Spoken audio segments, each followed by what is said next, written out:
Hey guys, welcome to another episode here on the Learning Droid. We're going to be doing another piece of pyrography. This one's going to be on basswood. You probably just saw me cut this bit of basswood. I'm bleeding from my knuckle. That's where I burnt myself last time. Use the other knuckle. Bit of basswood. It's going to be a simple little pentagram circle with the symbols for, let's see if I can get this right, earth, water, air and fire, and spirit at the top. As I said before on a previous video when I mentioned these patterns, I'm not religious. Please don't turn this site into a religious debate.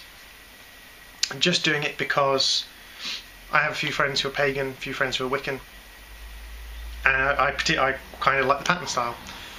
So guys, got everything we need. We have light sources, we have our pyrography pen.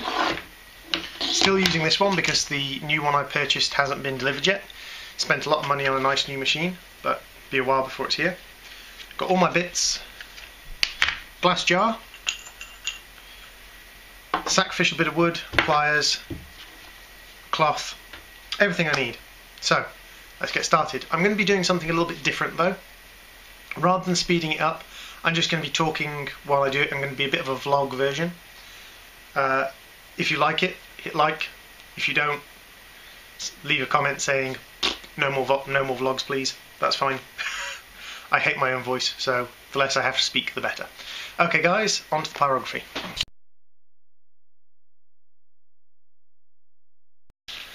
Learning Droid. Some of you guys may ask why I'm doing things like that, why I have the little Learning Droid symbol at the beginning and I have it printed out on a little piece of paper. It's actually simply because, I'm not touching that by the way, just making sure it's small. It's simply because I've had a couple of copyright claims when I do these close-up videos. Couple of things where YouTube have been saying, well, it could be anyone, it's not necessarily going to be you. So by having the little symbol at the beginning and the little pattern at the beginning, it basically just gives me evidence to say, yes, this is me, therefore please don't delete it, YouTube.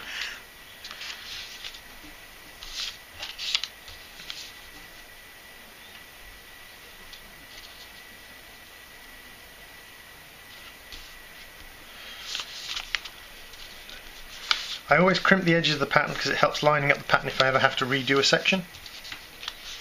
Especially with a square piece like this. Crimped edges mean I can line the pattern back up quite easily, although I'm getting quite good at this. So, off we go. I'm not sure whether this is going to be me talking about the pyrography itself or talking about different bits and pieces as I go through. So we'll see. At the moment I'll just stick to talking about the pyrography. A couple of people I was talking to mentioning different ways of doing patterns. Yet there are loads of ways of doing patterns. You can get what's called carbon paper. If you're going to actually be burning, it's really, really important that you get the wax-free carbon paper, because oftentimes the waxes they put in them are not safe for burning. So the wax-free carbon paper is far, far better. It's quite expensive, but it's a good way of transferring patterns across.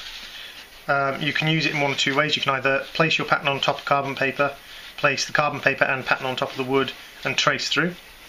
Much like you do with the carbon paper sheets you get in forms where you have to do replicas of the same form. They'll place carbon paper sheets between the forms and then the carbon paper will copy from one form to the next. Exactly the same idea, just with wood.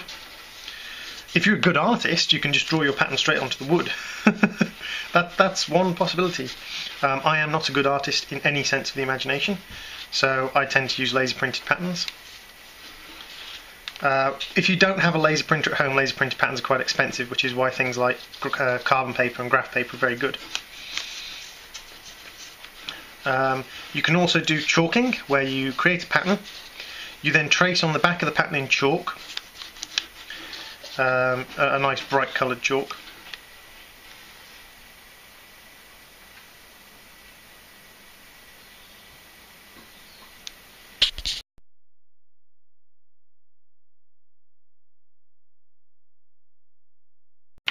Where was I? Yes, you can trace on the back of the pattern with a nice bright coloured piece of chalk, and then just turn the pattern over, place it on the wood and give it a nice firm tap. That didn't transfer across very well, did it?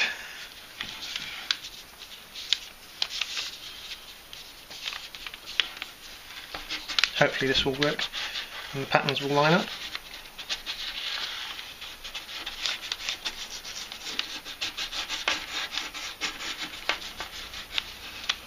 I don't think I let my piece heat up enough. So one problem with laser printed patterns, you can't really see how they're transferring. That will have to do. It's not a very good pattern transfer, but we shall live and we shall work with it to hopefully get it working right. It's my own fault I didn't let this piece heat up enough. Didn't let my patterning bit heat up enough. Now, I have to keep concentration this time because this is the point at which I burnt myself last time, because I wasn't paying attention to what I was doing.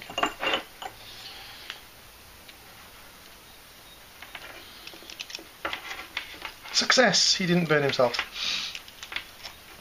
I mean, I could sand this pattern off and probably use 180 grit and then 240 grit and then 400 grit.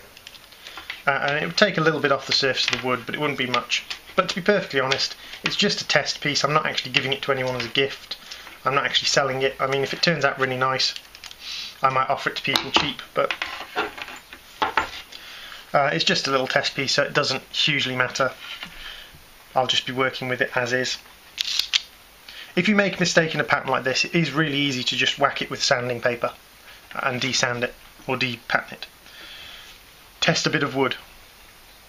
Lets you test when your bit is up to temperature.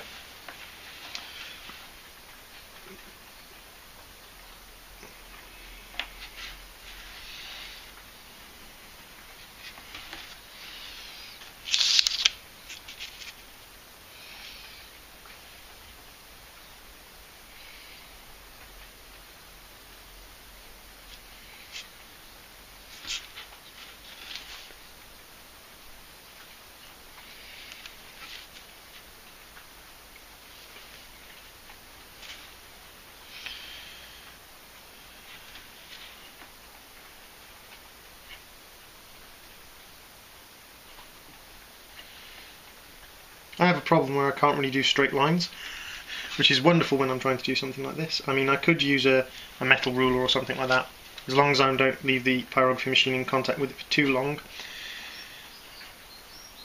Otherwise we get issues with the metal ruler heating up to the point where it actually burns the wood itself. But that's alright, these things happen.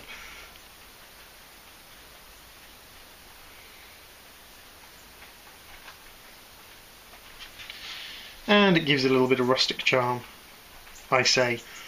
That's my excuse. It's rustic charm. No, it's not, it's poor pyrography. But what can you do? One of the things that I did do in my previous video that some people mentioned to me, some people I know, is I was using my pliers on the bit of the pyrography machine. I was almost like scratching the bit of the pyrography machine with the pliers. A couple of people I know asked me why on earth I was doing that. Well, simply put, the pliers, scratching with pliers, is there to take off excess carbon, excess burning on the wood, on the pyrography bit. The reason being, pyrography bits, as you work with them, solid bits especially, not so much wire points, but solid bits especially, will start to build up carbon on the surface. I can probably show you now. If you can make out the little black dot on the end there. And this changes the burning profile. This changes how fast it burns wood.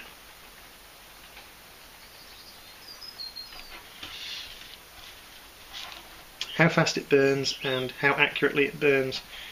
So, because the burn profile is constantly changing, we reach this point where we can start to lose control, because the amount that the pyrography bit is burning the wood is changing as we work with it. Now it's pretty steady change, so you can adapt to it and you can adjust to it.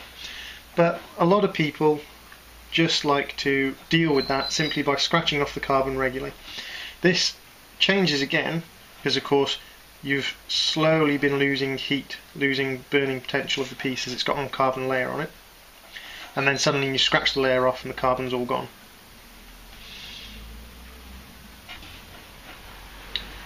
But it puts it back to the strength of burn it was right at the beginning. It's actually very important with point style and dot style pyrography, because with point style and dot style pyrography you lose more because you're pushing into the wood, so you get more of a carbon build-up. So you lose control, or not lose control, you lose more of your burn as you go. And so because the pattern's so messed up, I'm just sort of roughing this out. It's not going to be one of my best pieces, but it's a good little practice. It's been a while since I've burnt on end grain. My last 3 projects have all been point style, all been dot art on end grain, and this is finally some face grain. And so I can burn lines, but not only did I screw up the pattern, but I'm not used to burning lines anymore, so I'm kind of making it up as I go along. Some people say they get really dark spots at the beginning and end of each line they do. The reason for that is because you're putting it on the wood and then drawing your line. One of the sort of common ways people say it is, it should be like an aircraft. Before an aircraft lands, it's already moving. So as it's landing, it's still moving, and as it takes off, it's moving. And the idea with that a lot of people say with pyrography is the same sort of thing. So as you land onto the wood, you should be moving, and as you take off from the wood, you should be moving. So there shouldn't be any point where you're burning and not moving, and because that will cause the terrible dots and the terrible dark spots that people get at the beginning and end of a line.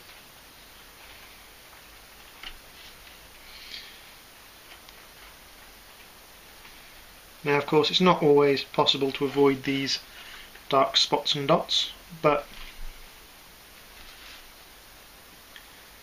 that's okay. For instance, there I made a little bit of a mistake. I caused a dark dot on my pyrography, but that's alright. These things happen, especially with us beginners.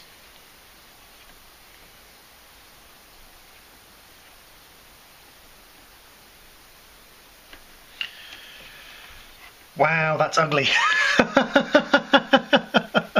That is really bad, guys. I can't believe it's that bad. It's been ages since I've tried to do pyrography. This one was a really quick little practice piece, but wow. However, this will give me a good chance later on to show you what to do with a piece of pyrography that you've just completely and utterly ruined and you want to erase from history, shall we say. I will keep my shame. I will keep my shame.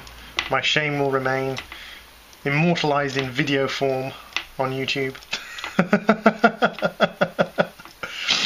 Wow.